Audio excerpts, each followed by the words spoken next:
Overjoyed at this indication of his unenforced submission, Emperor Akbar commanded public reducing and served a letter to a literate Rajput at his court, Prince Pratap. He was the younger brother of Rising, the ruler of Bikaner, a state established some 8 years earlier by the Rathors of Mara. He had been compelled to serve Akbar because of his kingdom's submission to the Mughals. An award-winning poet, Prithviraj was also a gallant warrior and a long-time admirer of brave Pratap-6. He was astonished and grieved by Pratap's decision and told Akbar that the note was the forgery of some fool to defame the Mewar king. I know him well, he explained, and he would never submit to your terms. He requested and obtained Akbar permission to send a letter to Pratap, strictly to ascertain the fact of his submission, but really with a view to provide aid. He composed the couplets that have become famous in the annal of Rajput patriotism. The hopes of the Hindu rest on the Hindu elder runner forsakes them, but for Pratap all would be placed on the same level by Akbar. For our chief have lost their valor and our females their honor, Akbar is the broker in the market of our race. He has purchased all but the son of Budai of Mewar. He is beyond his price. What true Rajput would part with honor for 9 days, yet now how many have battered it away? Will Chitor come to this market? Do Pata has squandered away wealth, yet he has preserved this treasure, despite has driven man to this market to witness their dishonor from such infamy. The descendant of Hamid alone has been preserved. The world asks, from where does the compelled aid of Pratap emanate? None but the soul of manliness and his sword, the broker in the market of man, will one of the way be surpassed. He cannot live forever. Then will our race come to Pratap for the seed of the Rajput to sow in our desolate lands. To him all look for its preservation. That is, purity may again become resplendent. The message had a decided effect upon the dependent Maharana.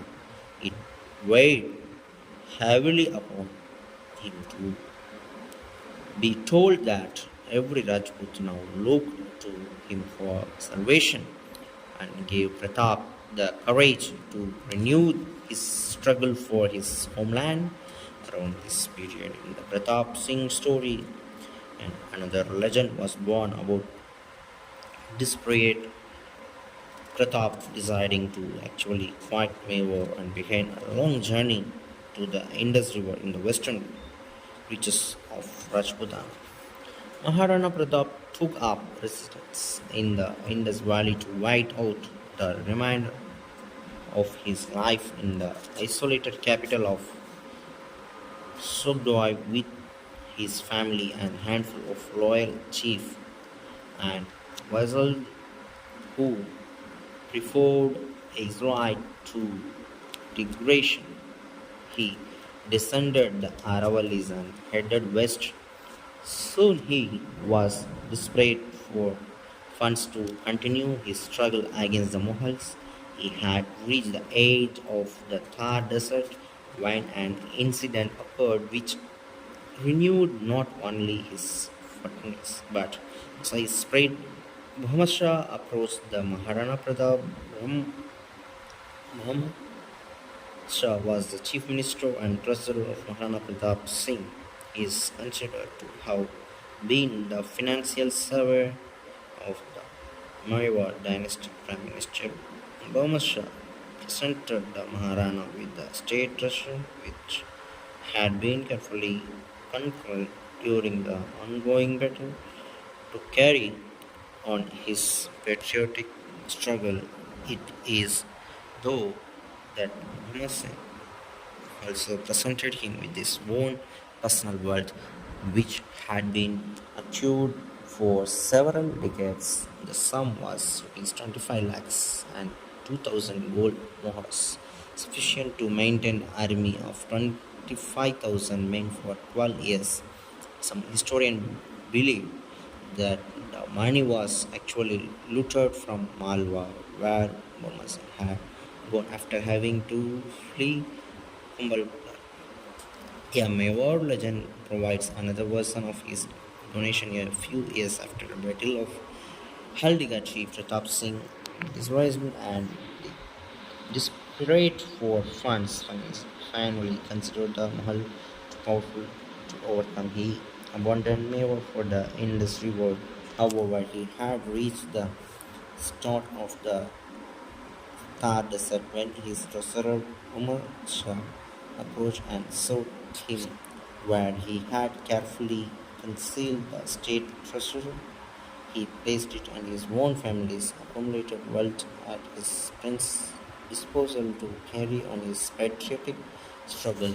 A statue of Bhimsen offering the bag of money is part of the Pratap Singh Memorial, which was built upon the ruins of Royal Palace at Chavan. The remains of Bamasa House can still be seen in Chittoor, where presumably he spent his childhood and early career. To the third sake of its photos and its laws to the Mughals.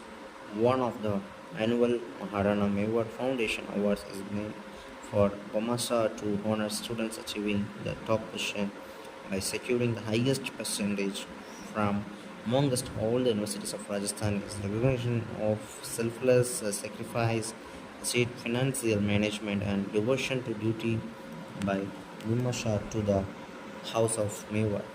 This single act of the helpful minister gave Pratap the spiritual strength to change his plan and remind the land of the forefather. He was able to reorganize his army and capture Kobalgarh and other forts. The Maharana returned to Mewar and for the next 10 years so recaptured most of the Mughal held fortresses. In one short campaign, he recovered all of Mewar except Chittoor, Ajmer, and Mandalgarh. Mughal commander Sabjag Khan, stationed at Ajmer, was sent for the last time into Mewar to suppress the activity of Pratap. In 1582, the final battle was fought and won by Mewar and under the command of Pratap's son and heir, Prince Amar Singh at the strategic town of Reward near Haldighati, which the Mughal had captured in the push south after the famous battle. After 1587, Akbar relinquished his Sivu pursuit of Maharana Pratap and took his battle into the Punjab and India's northwest frontier. Thus, for the last 10 years of his life, Pratap ruled in relative peace and only freed most of Mewar, including Udaipur and Kumbhalgarh, but not Chittoor. Bhagat Singh Mewar was Maharana Pratap Singh was his listed like Hindu community. There were times when he and his family and children made of grass. Pratap became a patron of the arts during his visit Padmavati Charitra and the poem of Durja Ahada were written palaces at Ubheshwar, Kamalnath and Chawan bear testimony to Pratap's love of architecture. These buildings, built in dense hilly forests, have walls approved with industrial architecture, but Pratap broken spirit overpowered him in the 12th twilight of the year. It was Johnny 1597, having endured a life of great hardship and sacrifice fighting to drive the Mughals from Mewar. Maharana Pratap-6 had dying while his governor northwest of Udaipur. His son and successor Amar Singh had already sworn to carry on the fight against the Mughals. Northwest, the further was concerned a groan of mental angers from Pratap caused that Samir's chief of others what has affiliated his soul that will not depart in peace.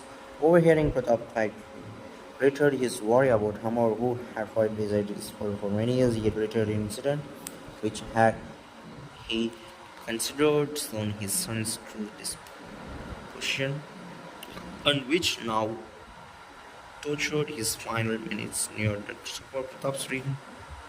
The Maharana his chiefs constructed a few huts to protect them during the rain. They were built upon the banks of Pichuru Lake, quite possible near the already exciting city palace built by his father Uday Singh in it. The area was perhaps the site for Omar Mahal and additional to the palace built by the crown prince after he had ascended the throne, thus giving strength of Pratap misgiving in his store. He later, returning to one of the huts one evening, Prince Amar forgot the low height of the dwelling and caught the fold of his turban on the projecting bamboo roof. The seemingly unimportant error of judgment caused the prince a moment of annoyance as the turban fell to the ground. Pratap Singh, who had witnessed the slight accident, immediately regretted what he had seen. At the moment, he formed the opinion that his son would never be able to withstand the hardship necessary to be endured in such a case. Sadly, Pratap Singh's prediction turned out to be correct. His last moments were on appropriate commentary on his life when he sworn his successor, Crown Prince Amar Singh, to eternal conflict against the foes of his country independence. Although he secretly feared otherwise, Maharana Pratap Singh, our greatest hero, was seriously injured in a hunting accident.